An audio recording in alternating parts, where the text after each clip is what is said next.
Hola, què tal? A 28 de març que estem avui, divendres. Per fi.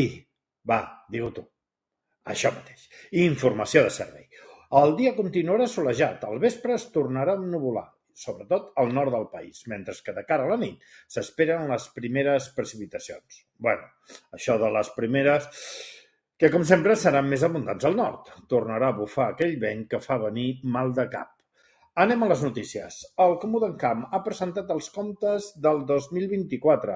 Es veu que la ràtio d'endeutament és la més baixa de fa 10 anys, un 46,10%, que suposa 14,23 milions d'euros, una inversió de 7,3 i un superàvit de 5,9. Mal assumpte si un comú té superàvit. Aquest es podria haver invertit durant el mateix any per la ciutadania i no deixar-ho pel 2025, no?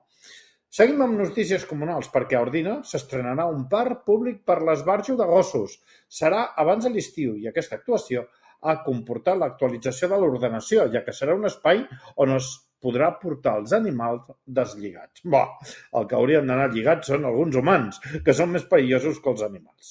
I tanquem amb el Comú de la capital, Andorra la Vella, perquè en el seu Consell de Comú es va aprovar fer una vora via al marge esquerre entre l'estadi comunal i l'Avinguda Salou.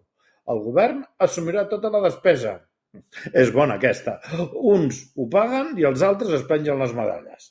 Bé, acabem la setmana. Ens tornem a posar dilluns. Més i millor. Adeu.